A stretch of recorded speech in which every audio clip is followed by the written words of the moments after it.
Welcome to This Explainer. Today, we're demystifying a concept that, let's be honest, usually feels like a purely academic, deeply abstract tangle of lines.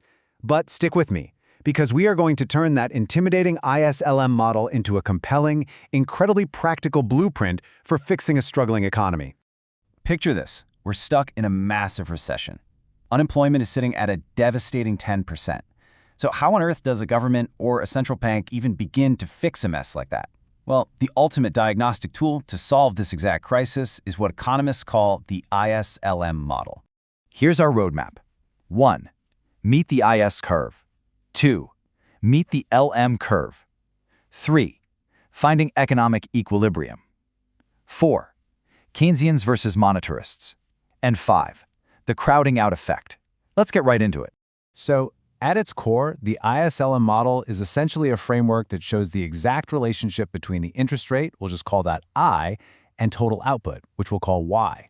Seeing how these two interact is absolutely crucial because it shows us exactly what levers policymakers can pull to jumpstart a stalled economy. Section 1. Meet the IS curve, the goods market. All right, let's start with our first building block. Formally speaking, the IS curve shows the relationship between the interest rate and total output, where the goods market is in perfect equilibrium.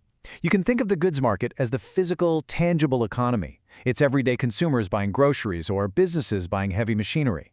The IS curve is that precise line where all of that physical buying and selling perfectly balances out. Now, what's really interesting here is the downward slope. It brilliantly captures a core truth of human behavior. As interest rates rise, borrowing money just becomes too expensive, right? So businesses cancel their planned investments, and naturally, overall economic output falls right along with it. A sky-high interest rate basically guarantees the lowest possible level of investment. But here's the thing. That line is not glued in place. If real-world factors change, say the government suddenly ramps up spending, or they cut taxes, or maybe businesses just feel a surge of optimism because of some massive new tech breakthrough, they're going to invest more. And when they do, that entire IS curve physically shifts to the right, which pushes our total economic output higher. Moving on to Section 2. Meet the LM curve, the money market. So we obviously can't just look at physical goods. We've got to look at the other half of the economy, which is the money market, represented by the LM curve. This represents the exact point where people's demand to hold cash equals the actual money supply. It's essentially the collective desire of everyone in the economy to just keep cold, hard cash in their wallets instead of investing it. And for this model, we're assuming the total money supply is completely fixed at any given moment. Now, you'll see this curve slopes upward, which is the exact opposite of our IS curve. Why is that? Well, if real income falls, people's demand for money shifts to the left. Honestly, people just don't need to carry as much cash if they aren't making as much money. Because of that drop in demand, the interest rate actually has to fall to maintain that perfect equilibrium in the money market. And just like the goods market, this money market curve shifts when specific actions are taken. For instance, if the central bank increases the money supply by buying government bonds, it pushes the LM curve to the right. On the flip side, if the overall price level changes or money demand shifts, it pushes the curve back to the left. Section 3. Finding economic equilibrium, where goods and money meet. So we've got our map of both halves of the economy. But what happens when we smash them together to cure that 10% unemployment rate? The two curves intersect right at point E, our general equilibrium. This is the sweet spot. It's where the goods market exactly equals the money market.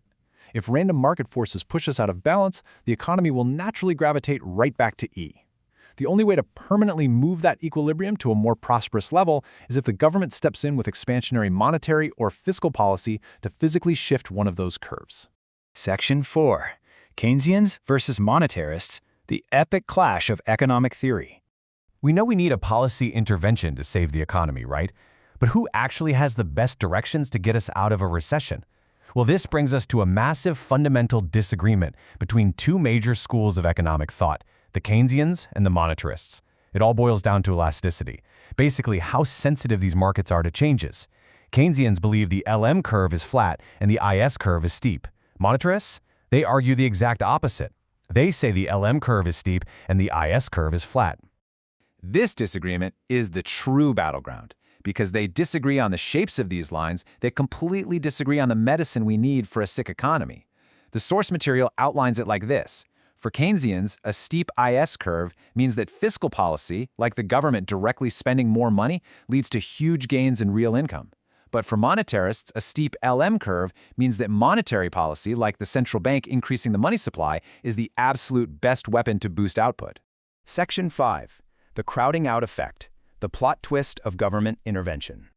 Now, just when you think expanding government spending is this magical silver bullet fix, we hit a massive plot twist that can literally sabotage the entire recovery. It's called the crowding out effect.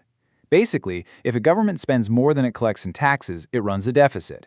To pay for that deficit through expansionary fiscal policy, it can accidentally drive up interest rates. And those higher interest rates, they crush private business investment. So the government's attempt to help actually crowds out private economic growth. How bad this crowding out gets depends entirely on the shape of our curves. If the LM curve is perfectly inelastic, meaning it's just a completely vertical line, we get what is called complete crowding out. In this worst-case scenario, the government's attempt to stimulate the economy drives interest rates up so fast and so high that it perfectly offsets any private spending. The end result? A mountain of new government debt and absolutely zero increase in actual real income. Basically, the steeper the LM curve, the worse the crowding out effect. But despite this very real risk of crowding out the private sector, the source material ultimately draws a pretty firm conclusion. It states that Keynesian theory actually proves to be more effective than monetarist theory for addressing these structural government deficits. So we've built the economic blueprint from scratch today. We've seen how the goods market and the money market interact and how policymakers try to manipulate them to save us from recessions. But seeing how crowding out can completely neutralize those efforts leaves us with a really provocative question to ponder. When governments aggressively shift these lines to fix an immediate crisis, are they actually risking our long-term stability? Does the heavy hand of fiscal intervention sometimes do more harm than good? Thanks for joining me for this explainer, and I'll catch you next time as we keep decoding the world around us.